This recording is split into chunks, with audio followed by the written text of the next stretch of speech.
Video hub में आप सभी का स्वागत है। अगर आप इस चैनल पर नए हैं तो सब्सक्राइब करना ना भूलें, बेल आइकन पर जाकर प्रेस करना ना भूलें। दोस्तों, मैं आप सभी को सब बताना चाहूँगा कि इस वीडियो पर सभी सब्जेक्ट का तैयारी कराया जाएगा। अगर आप सभी को सरकारी नौकरी चाहिए तो इस वीडियो को अंत तक जरूर देखिए। अब और आप सभी को यही भी बताना चाहूँगा कि इस चैनल पे आपको A to Z video upload मिलेंगे। और अभी सभी सर आ रहे हैं। आपको पता है कि कोरोना के लहर में कोई सर नहीं अभी आ रहे हैं। फिलहाल मैं आप सभी को वीडियो प्रोवाइड करवाता रहूँगा इतिहास के, ताकि आप सभी को ताकि आप लोगों को पढ़ने में कोई दिक्कत ना हो। अब आपको A to Z जितने भी एग्ज़ाम होते हैं सभी एग्ज़ाम के अपडेट्स आपको इस पर मिलते रहेंगे। और इस चैनल को सब्सक्राइब करना ना भूलें। दोस्तों, अगर आप इस वीडियो को पहली बार देख रहे हैं तो दूसरा पार्ट 1 वीडियो जरूर देखिएगा, क्योंकि इसमें आप सभी को बताया गया है प्राचीन भारत का स्टार्टिंग सिस्टम बेसिक से बताया गया है, जो कोई भी नहीं बताता, आपको कोई भी चैनल पर नहीं मिलेगा। इस चैनल पर आपको बताया गया है और ज़रूर आप इस चैनल को सब्सक्राइब करिएगा। चलिए हम आपको आगे बढ़ाते हैं और बताते हैं। यजुर्वेद को हम लोग ने सबसे पहले पढ़ चुके हैं क्या होता है। वेद हमने पढ़ा है। वेद कितने प्रकार के होते हैं? वेद हमने पढ़ा है 4 प्रकार के हम लोगों ने वेद पढ़ा है। सबसे पहले हमने पढ़ा है अथर्ववेद। अथर्ववेद पढ़ चुके हैं। अथर्ववेद के बारे में सब कुछ डिस्कशन हो चुका है। अब यहाँ पे हम लोग यजुर्वेद पढ़ेंगे। इसके बाद सामवेद पढ़ेंगे, अथर्ववेद पढ़ेंगे। सामवेद में क्या है? सामवेद में हम सबसे पहले जानेंगे सामवेद के बारे में हम लोग ने पहले नहीं ये ना पढ़ के पहले हम लोग यजुर्वेद पढ़ेंगे, क्योंकि सबसे पहले आपको हेडिंग मिला है यजुर्वेद का, इसलिए हम लोग यजुर्वेद पढ़े जानते हैं। क्योंकि यजुर्वेद सबसे पहले जानने के बाद हम लोग सामवेद पढ़ेंगे, एक सिस्टमैटिक तरीके से पढ़ना जानेंगे, तब जाके हम लोग को समझ आएगा। कोई भी काम करने से पहले हम लोग को सिस्टमैटिक ढंग से करना पड़ता है, क्योंकि अगर आपको एग्ज़ाम भी क्वालिफाई करना है तो आपको सिस्टमैटिक ढंग से ही करना पड़ेगा। अगर विदाउट परमिशन नहीं कहा जाता, विदाउट गोल से आप कुछ नहीं कर सकते हैं। इसी तरीके से आपको पढ़ने के लिए आपको सिस्टमैटिक बनाना पड़ेगा। चलिए, आप इस चैनल पर नए जुड़ गए हैं तो आप सभी को अच्छी अच्छी चीज़ें बताया जाएगा, मोटिवेशनल भी चीज़ें बताई जाएंगी और आगे भी सब कुछ आप लोग प्रोवाइड किया जाएगा। आप किसी चीज़ की टेंशन ना लें, आप सभी को बताया जाएगा। सबसे पहले भी इसमें हम लोग जानते हैं कि यजुर्वेद में क्या होता है? सस्वर पाठ के लिए यजुर्वेद का मैं परिभाषा बता रहा हूँ। सस्वर पाठ के लिए मंत्रों तथा बलि के समय अनुपालन के लिए नियमों का संकलन यजुर्वेद कहलाता है। क्या कहलाता है? सस्वर पाठ के लिए क्या होता है? स्वस्वर पाठ के लिए मंत्रों तथा बलि के समय अनुपालन के लिए नियमों का संकलन यजुर्वेद कहलाता है। जैसे हम लोग ने गांव में देखा होगा कि बलियाँ चढ़ती है, ये किसके अंतर्गत आते हैं? यजुर्वेद के अंतर्गत आते हैं। आप सभी ने देखा होगा बकरा को चढ़ाते हुए, ठीक है। और भी कई चीज़ें ने आप लोग ने देखा होगा। हाँ, लोग ऐसे पुराणों में कहा गया, मान्यता है, लोग करते हैं। तो वो किसके अंतर्गत आता है? यजुर्वेद के अंतर्गत आता है। पहले के राजाओं भी थे, क्या करते थे? बलि चढ़ाते थे। बिना बलि के कोई काम नहीं होता था। वो किसके अंतर्गत है? यजुर्वेद के अंतर्गत आते हैं। आप सभी को समझ गए?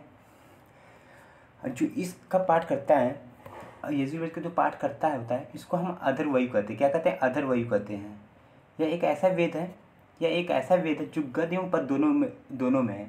जो यजुर्वेद है वो गद्य में भी आपको मिलेंगे, पद में भी। इसको आप गा के भी बोल सकते हैं और पढ़ के भी। गद्य का मतलब होता है लिखा हुआ और पद का मतलब होता है गाना, यानी कि जैसे कविताएं होती है, कविता का थोड़ा संक्षेप में तो लोग गा के बताते हैं, ठीक है। बहुत से कवि होते हैं जो गा के बताते समझाते हैं। सेम टू सेम यही होता है यजुर्वेद। अब आगे चलते हैं सामवेद की तरफ। सामवेद क्या है? तीसरा नंबर है, हेडिंग नंबर तीसरा है। हाँ, वेद का तीसरा नंबर है। आपको फिर सामवेद पे जाना है। सामवेद यह गाई जा सकने वाली ऋचाओं का संकलन है। ये क्या है? गाई जा सकने वाली ऋचाओं का संकलन है।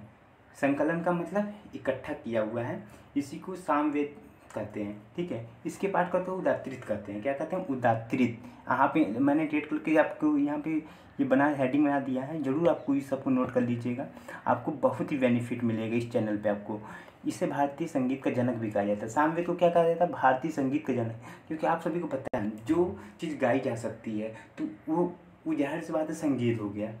सामवेद में क्या कहा है? ये गाई जा सकने वाली ऋचाओं का संकलन है। तो जाहिर सी बात, जब ऋचाओं का संकलन है सामवेद है, तो इससे हम क्या कर सकते हैं? तो ये भारतीय संगीत का जनक कह सकते हैं। जितने भी संगीत, क्योंकि हम लोग भारतीय संगीत के जनक, हम लोग भारत के विषय में पढ़ रहे हैं, इसलिए हम लोग भारतीय संगीत के जनक कह रहे हैं। पर आप सभी को बताना चाहूँगा कि ये जितने भी संगीत बने हुए हैं वो सामवेद से ही बने हुए हैं। अब मैं आपको आगे बताना चाहूँगा अथर्ववेद। अथर्ववेद में क्या है?